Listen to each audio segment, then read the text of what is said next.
Isang pinagpalang araw sa inyong lahat. Tayo po yung magninilay sa salita ng Diyos, ang pinagmumulan ng awa at tawa ng ating buhay, ang salitawa. Today we are celebrating the feast of Saint Joseph the Worker. Unang araw po ng Mayo, at ito rin po ay karamihan sa napakaraming bansa ay ipinagdiriwang ang Labor Day. Binabati ko po ng isang maligayang pagdiriwang ng kanilang kaarawan. Happy birthday po sa lahat ng mga magse-celebrate ng kanilang kaarawan ngayong buwan ng Mayo. Happy birthday po sa inyong lahat. Napakagandang title ang ibinigay kay San Jose, isang manggagawa, Saint Joseph the Worker. Not the talker, not the complainer, not the gossiper or whatsoever title, but he is given the title the worker, isang karpentero. Kukunti po ang narinig natin tungkol kay San Jose. Madalang natin siyang makita o halos wala tayong makita o marinig tungkol sa kanya. O kaya naman walang naitalaga na kanyang binitawang salita. Sapagkat si Jose, gaya ng kanyang titulo, isa siyang manggagawa. Hindi siya masyadong nagsasalita, pero kanyang ginagawa kung ano yung tama, kung ano yung mabuti. Kaya po si Jesus, ang ating Panginoon, ipinakilala niyang kanyang sarili bilang isang karpentero at nakilala siya bilang anak ng karpentero at isang karpentero sapagkat ang kanyang naging ama ay isang karpentero. Makikita natin, mga kapatid, na si San Jose ay isang magiting na misyonaryo. Hindi lamang siya patron of the Universal Church, but yes, he was given a very big role in the economy of salvation. Siya ay isinugo ng Diyos o binigyan o pinagkatiwalaan sa kanya ang responsibilidad na maging ama-amahan, ang maging protector ng Holy Family, especially ng ating Panginoong Jesucristo at si Maria. Kaya po si San Jose ay isang napakagiting na misyonaryo sapagkat hindi niya lang pinaglingkuran ng Diyos, pero ginawa niya ang trabaho ng Diyos.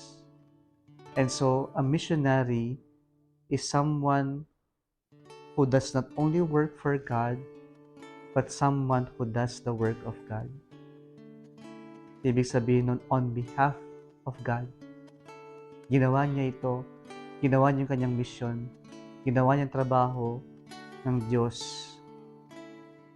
Kaya po isa siyang magiting na misyonaryo. Pero ano nga ba yung magandang itinuro ni San Jose sa ating Panginoong Jesucristo? Mapapansin natin, karamihan sa mga alagad ni Jesus ay mga mangingisda. Wala sa mga kanyang tinawag ang karpentero. At sa mga examples ni Jesus, ang lagi niyang mga talinhaga ay tungkol sa pangingisda at pagsasaka. Pero hindi po siya gumagamit ng mga simbolo ng mga talinhaga tungkol sa pangangampentero. Ano po yung lessons na nakuha ng ating Panginoon kay San Jose?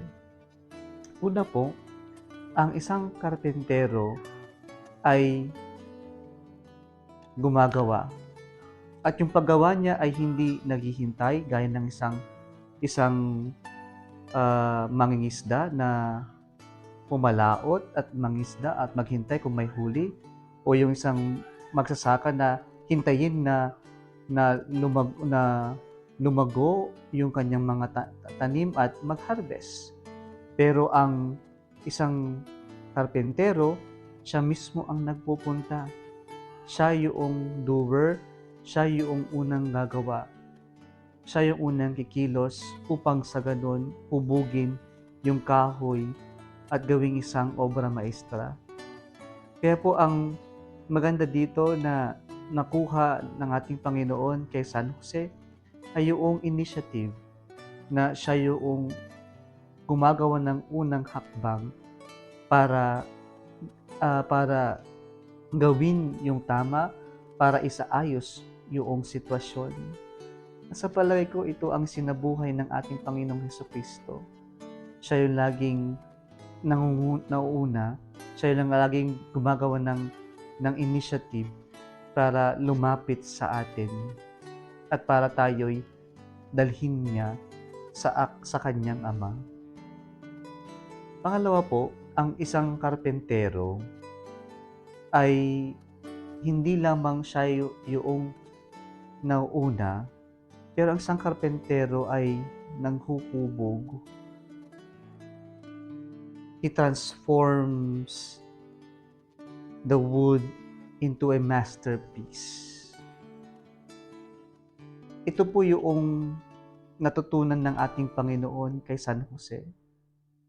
Yung kakayanan niyang gawin o hubugin kahit yung napaka-ordinaryong kahoy sa isang napakagandang gawa o obra maestra.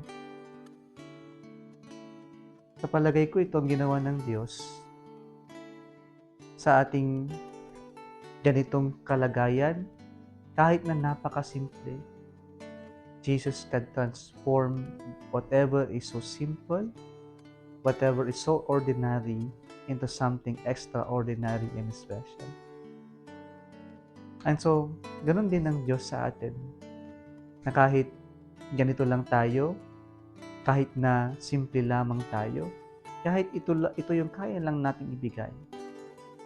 Pero kapag inialay natin sa Diyos, kahit yung ordinary, kahit yung tila walang silbi sa mata ng ibang tao, ay kayang hubugin, kayang gawin ng Diyos bilang special at extraordinary.